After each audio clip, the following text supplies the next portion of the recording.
بنگلہ دیش کی سیاست ایک اہم اور فیصلہ کن مرحلے میں داخل ہو چکی ہے، جہاں طویل عرصے تک اقتدار سے باہر رہنے والی بنگلہ دیش نیشنلسٹ پارٹی ایک بار پھر ملک کی سب سے بڑی سیاسی قوت کے طور پر ابھرتی دکھائی دے رہی ہے۔ پارٹی کی بانی سربراہ اور سابق وزیر اعظم بیگم خالدہ ضیاء کے انتقال کے بعد ان کے صاحبزادے اور بی این پی کے قائم مقام چیئرمین طارق رحمان 20 سال بعد خود ساختہ جلا وطنی ختم کرتے ہوئے لندن سے ڈھاکہ واپس آ چکے ہیں۔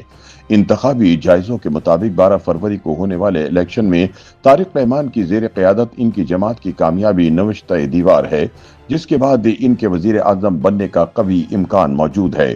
بنیادی وجہ یہ ہے کہ شیخ حسینہ واجد اس وقت بھارت میں جلا وطنی کی زندگی گزار رہی ہیں اور ان کی عوامی لیگ کو اس الیکشن میں حصہ لینے کے لیے نااہل قرار دیا جا چکا ہے۔ یاد رہے کہ طارق رحمان 2008 میں فوجی حمایت یافتہ نگران حکومت کے دور میں گرفتاری اور کرپشن کے مقدمات کے بعد علاج کی غرض سے لندن منتقل ہوئے تھے۔ بعد ازاں حسینہ واجد کی حکومت کی جانب سے ان کے خلاف کئی مقدمات قائم کیے گئے، جن میں 2004 کے گرینیڈ حملے کا کیس بھی شامل تھا، تاہم وہ ان الزامات کو سیاسی انتقام قرار دیتے رہے۔ حالیہ سیاسی تبدیلی کے بعد وہ تمام مقدمات سے بری ہو چکے ہیں، جس کے بعد ان کی وطن واپسی کی راہ ہموار ہوئی۔ طارق رحمان کی واپسی تب ممکن ہوئی جب اگست 2024 میں نوجوانوں کی قیادت میں چلنے والی عوامی تحریک کے نتیجے میں عوامی لیگ کی طویل حکومت کا خاتمہ ہوا اور وزیر اعظم شیخ حسینہ واجد ملک چھوڑ کر بھارت کے دارالحکومت نئی دہلی منتقل ہو گئی۔ اس پیش رفت کے بعد سے بنگلہ دیش میں طاقت کی بساط یکسر بدل چکی ہے۔ سیاسی تجزیہ کاروں کے مطابق طارق رحمان کی جیت کے امکانات اس لیے بھی زیادہ ہیں کہ ان کی سب سے بڑی متحرک جماعت شیخ حسینہ واجد کی عوامی لیگ کو موجودہ انتخابی عمل سے باہر کر دیا گیا ہے۔ عبوری حکومت کے فیصلے کے تحت عوامی لیگ پر انتخابی سرگرمیوں میں حصہ لینے پر پابندی عائد ہے، جبکہ اس کے کئی مرکزی رہنما یا تو گرفتار ہیں یا نااہل قرار دیے جا چکے ہیں۔ اس صورتحال میں بی این پی سب سے منظم اور مضبوط سیاسی قوت بن کر سامنے آئی ہے۔ 12 فروری کو ہونے والے انتخابات میں بی این پی طارق رحمان کی قیادت میں اپنی اتحادی جماعتوں کے ساتھ مل کر انتخابی میدان میں اتری ہے، جبکہ دوسری جانب جماعت اسلامی بھی اپنے روایتی اور نئے اتحادیوں کے ساتھ مل کر الیکشن لڑ رہی ہے۔ یہ انتخابات عملی طور پر مختلف سیاسی اتحادوں کے درمیان مقابلے کی صورت اختیار کر چکے ہیں، تاہم عوامی لیگ کی عدم موجودگی نے مقابلے کا توازن واضح طور پر بی این پی کے حق میں جھکا دیا ہے۔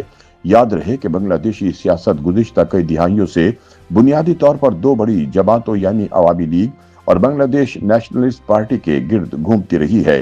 ایک طرف شیخ حسینہ واجد اور دوسری جانب بیگم خالدہ ضیاء ملک کی سب سے طاقتور سیاسی شخصیات سمجھی جاتی تھیں۔ طارق رحمان کے والد سابق صدر ضیاء الرحمان بنگلہ دیش کی آزادی کے بعد اہم ترین قومی رہنماؤں میں شمار ہوتے تھے، جنہوں نے 1977 سے 1981 تک ملک پر حکمرانی کی اور بعد ازاں ایک فوجی بغاوت میں قتل کر دیے گئے۔ ان کی موت کے بعد خالدہ ضیاء نے ان کی جگہ لی اور وزیر اعظم بنی۔ اپنی انتخابی مہم کے دوران طارق رحمان نے معیشت کی بحالی، غریب طبقے کے لیے مالی امداد میں اضافے، گارمنٹس انڈسٹری پر انحصار کم کرنے اور کھلونوں، لیدر اور زرعی مصنوعات جیسی صنعتوں کو فروغ دینے کے وعدے کیے ہیں۔ انہوں نے وزیر اعظم کے عہدے کے لیے 2 مدتوں یا 10 سال کی آئینی حد مقرر کرنے کی تجویز بھی دی ہے، تاکہ مستقبل میں شخصی اقتدار اور آمریت کے امکانات کو روکا جا سکے۔ ماضی کے برعکس طارق رحمان اب ایک نرم لہجے اور مصالحت پسند سیاستدان کے طور پر سامنے آ رہے ہیں۔ وہ انتقامی سیاست کو مسترد کرتے ہوئے قومی مفاہمت، امن اور ادارہ جاتی استحکام پر زور دے رہے ہیں۔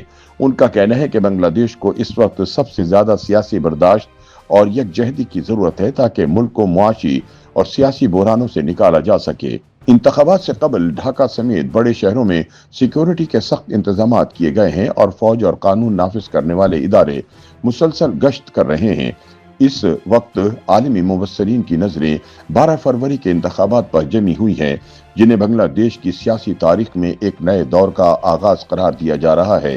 تجزیہ کاروں کے مطابق اگر الیکشن کے نتائج توقعات کے مطابق آئے تو طارق رحمان نہ صرف اپنی والدہ کے سیاسی ورثے کو آگے بڑھائیں گے بلکہ ایک بار پھر ضیاء خاندان کو اقتدار کے ایوانوں تک واپس لے آئیں گے۔